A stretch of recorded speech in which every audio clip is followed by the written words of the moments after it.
We're learning more tonight about the bizarre circumstances leading up to the stabbing death of 54-year-old Faun Reese. Her father told us he was there when police arrived and found Reese dead and her boyfriend unconscious. He was laying on the bed, foaming at the mouth, OD. That's what I saw when they brought him out. He was just in the shape, and I guess it looked like, it just foaming. Then I went in and I saw that she wasn't breathing, and that was it.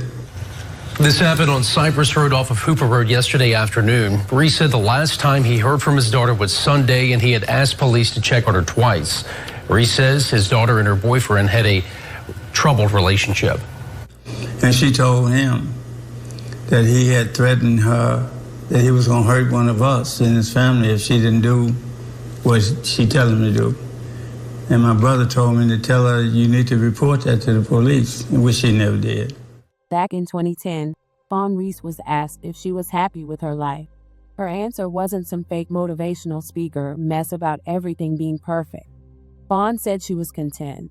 She admitted she had been hit with several disappointments, but instead of sitting around angry at the world, she believed those closed doors meant God had something better waiting on the other side.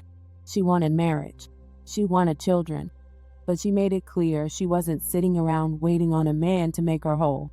Faun had already survived a near-fatal accident, became the first person in her family to graduate from college at Louisiana State University, and spent more than 13 years working as a clinical social worker helping children and families. Sis had already figured out she was smarter and stronger than she once gave herself credit for. And Reese wasn't shy about what mattered to her. She worried about children growing up feeling unwanted, unloved, and trapped inside dysfunctional homes because she understood how that damage could follow a person straight into adulthood. She described herself as sweet, loving, trustworthy, and shy, but your worst nightmare when you mess with someone I love.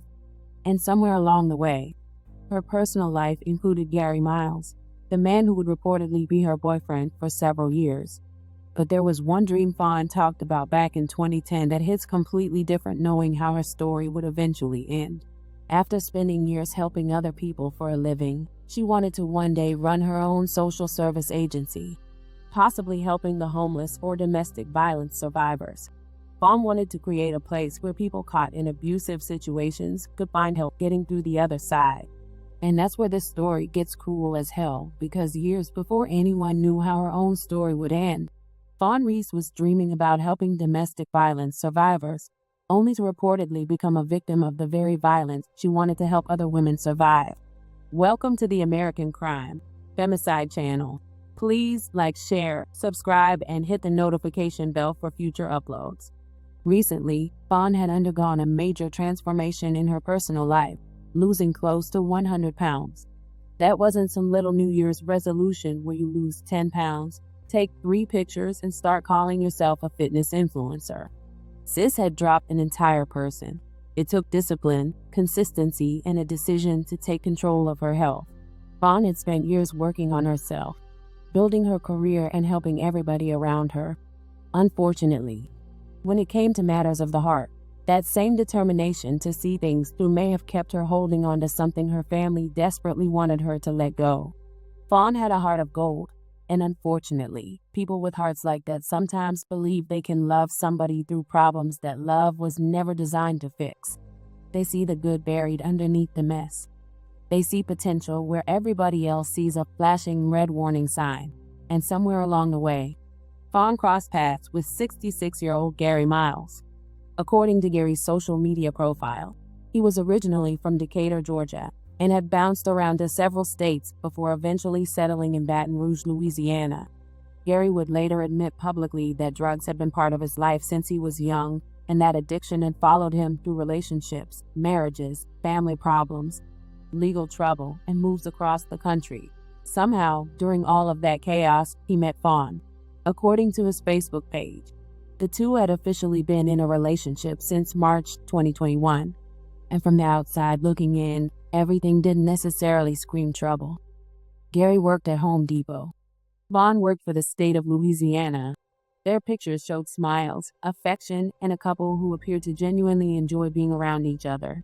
You know, The usual Facebook relationship package: smiling pictures, loving captions, and enough happy moments posted online to make everybody believe everything behind closed doors was just as pretty. But pictures don't argue. Pictures don't relapse. And pictures damn sure don't tell you what happens when the phone gets put down and everybody goes home. According to people identified as members of Faun's family, the relationship was anything but peaceful. They claimed Faun and Gary constantly fought, and that they repeatedly begged her to leave him alone. Sometimes she reportedly did. She would separate herself, put some distance between them, and seemingly begin moving forward.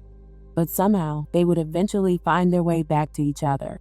That cycle became even more complicated because Gary was reportedly struggling with drug addiction and repeatedly relapsing.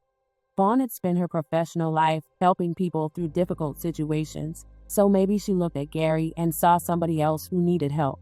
Somebody who wasn't beyond saving. Somebody who could eventually become the man she believed was somewhere underneath all of those problems. But you can't social work somebody into changing. You can't counsel somebody who doesn't want to be counseled. And sometimes having a heart of gold just gives the wrong person something valuable to keep taking from. Then came August 12, 2026. Gary, who had shared relatively little about his personal life with his Facebook followers, suddenly decided to unload decades of darkness onto social media. This wasn't a little inspirational paragraph about overcoming addiction either. Gary posted an almost 800-word testimony detailing his childhood, criminal behavior, drug addiction, failed relationships, estrangement from his daughters, anger issues, and what he described as an evil alter ego named Jerry. At the time, maybe people read it as a man finally taking accountability for his life. In hindsight, Faun's family would reportedly look at that post very differently. Gary wrote, "This is my story. I call it the mind of an addict. It all started when I was a child. I would take money out of my mother's purse to get what I wanted. And when I would watch movies about crime, such as How to Be a Thief and How to Be a Hitman, I wanted to be like those people. So while I was growing up, I focused on being that guy. When I was in high school, I wanted to be like the bad guys. It seemed like that was my destiny. After high school, I started doing a lot of illegal stuff like drugs, stealing and conning people to get what I wanted. And that's when I started telling myself and people that I had a different personality, and I called him Jerry. I would say, don't let Jerry come out, because he was the evil side of me. I've been fighting these thoughts all my life. My drug use made it worse. My mental state, my personality, and my attitude changed, and I became a different person. A person who didn't give a damn. I had anger issues. So when I married my first wife and had my daughters, everything was wonderful at first. I was a good person and a great father, but things changed when we separated. I wasn't spending time with my daughters because I was busy chasing after other women and thinking only about myself. So one day I got in trouble with the law. Instead of handling it, I left Georgia and moved to California to avoid going to jail. And of course, I got with another woman. I abandoned my daughters to live a different life. I wasn't there for them, so their uncle became a father figure in their lives. I married this other woman and stayed out there for 6 years. My drug use caused us to get a divorce. I came back to Georgia a hateful, selfish, and evil man. I didn't care about anything. My Aunt Shirley would tell me that I needed to change my attitude, but I couldn't figure out what she was talking about. This was when I reached one of the lowest points of my life. I was so upset that I didn't believe in God anymore. I didn't want to be here anymore. Afterward, my daughters told me that I wasn't thinking about them. They said I needed to get some help, but I didn't listen. Because of my past, family stopped wanting to be around me. One day, I was over at my Aunt Shirley's house, and I was accused of stealing a roast out of her freezer. That made me so angry that I stopped going over to any family member's house because I didn't take anything from her house. Never have. But the damage was done. It had gone all the way to California. I have been to a lot of treatment centers, but it doesn't seem like I can get it together. I try so hard, but nothing works. So now my daughters don't want to have anything to do with me. I don't blame them because I haven't been in their lives, and I haven't been a father like I should have been. I'm not angry at them because no matter what, I will always love them. So I don't try to call anymore out of respect for them. Now I am in Baton Rouge, Louisiana, with a different lady, and I have to say she is an amazing woman. She's been there with me when things are tough. I don't know why she is still with me because I don't deserve it. She says that she sees something in me and that I can change. I met her when I came out here 6 years ago. She was standing a little ways from me, and it was like God was telling me, that's the woman for you. The feeling was totally different from the feelings I had when I met other women. So I pursued her. She didn't like me at first, but I didn't give up. So, long story short, we are together now. It's been a rough and tough road, but I love her and she loves me. She is a strong woman, just like my mother, and I love everything about her. And to my cousins Belinda, Tim, and Kenny, thanks for helping me out when I needed it. The money was used for what it was supposed to be used for. So now I'm getting my life back together. I try to stay positive and productive every day to better myself. It's going to be hard, but I'm going to make it. God bless me and everyone. 800 words. And buried inside all of those words was a man essentially giving the internet his own warning label. And then, in the middle of all that darkness, there was Faun, the amazing woman. The woman who stayed when things got tough. The woman he admitted he didn't deserve. The woman who apparently kept looking at a man with decades of problems and telling him she could still see something good inside of him. If only Faun hadn't looked his way. If only she had listened to her family. If only one of those times she reportedly walked away had been the final time. Hell, according to Gary's own post, even Jerry knew Gary came with problems. But Faun believed in helping people. That wasn't just something she said. It was literally what she had built her life around. She had spent years as a clinical social worker helping children and families. She believed damaged people could heal. She believed dysfunctional cycles could be broken. And maybe that same compassion made it harder for her to accept that sometimes the person you are desperately trying to save is the person you need to save yourself from. Because 8 days after Gary posted his life story, Faun's family was desperately trying to find her. According to people identifying themselves as relatives, Faun suddenly stopped responding to phone calls and text messages. And when somebody who normally communicates with family suddenly goes completely silent, people start asking questions. Her brother, Faun Reese, took those questions directly to Gary on Facebook. He wrote, "I need to hear from my sister, Faun Reese, within the next 30 minutes, or else." There wasn't much room for interpretation there. Ronnie wanted to hear his sister's voice, not a message passed through somebody else, not an excuse. He wanted Faun. Her sister, Heidi Candler, shared Ronnie's post and echoed the family's growing concern. A few hours later, Heidi's desperation became even clearer when she asked, "Is anyone willing to go over and kick the door in at my sister's apartment?" At that point, this wasn't family members wondering why Faun hadn't liked somebody's Facebook post. They were scared. And then the posting stopped.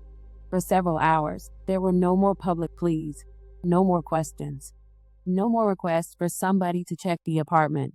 Eventually, Heidi returned to Facebook, but this time, she wasn't asking anybody to find Faun. She was telling everybody that Faun was gone. "It saddens me to say that my sister, Faun Reese, is no longer with us, and she was a victim of domestic violence. Love doesn't hurt. Please pay attention to red flags and love yourselves more. Thanks to everyone who has called and or texted, offered advice or checked in on us after seeing our posts earlier. Please pray for our family, as we've had a disturbing and traumatic day. Faun didn't deserve this, but I find comfort in knowing she's no longer suffering in a toxic relationship." And just like that, the woman whose family had spent hours begging to hear from her became the woman they were now mourning. Looking back, some members of Faun's family reportedly questioned Gary's lengthy August 12th post. They wondered whether there was more behind that sudden public confession than anyone initially realized, whether the timing meant something, whether those nearly 800 words were simply the reflections of a struggling addict trying to change his life, or whether they should have been interpreted as something far more alarming. That is a question investigators and the legal process will ultimately have to sort through. But what cannot be changed is the ending. Faun Reese was gone. I got emotional this morning I was doing all right, but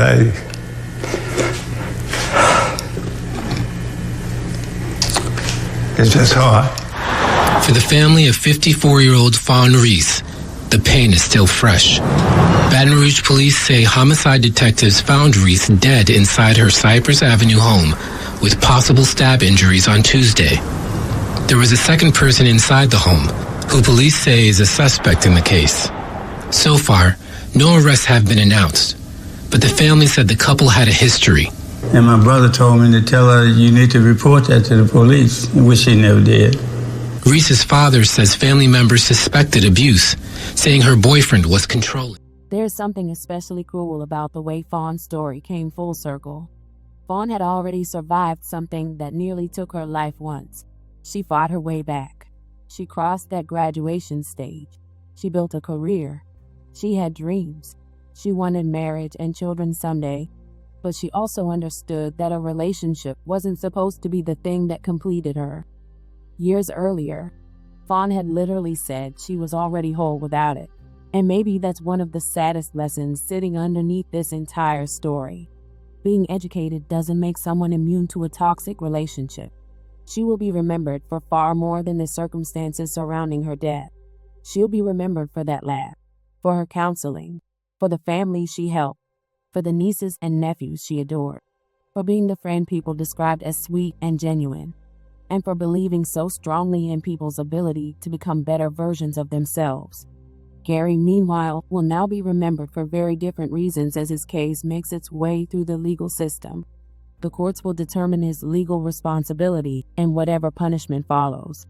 And after spending decades describing himself as somebody who couldn't escape drugs, trouble, anger, and the consequences of his own decisions, it appears Gary may finally have plenty of time to sit still and face them. Reese wanted to someday open her own social service agency where she could help the homeless or domestic violence survivors. Sadly, she just never got the opportunity to escape her own. May Faun Reese rest in peace.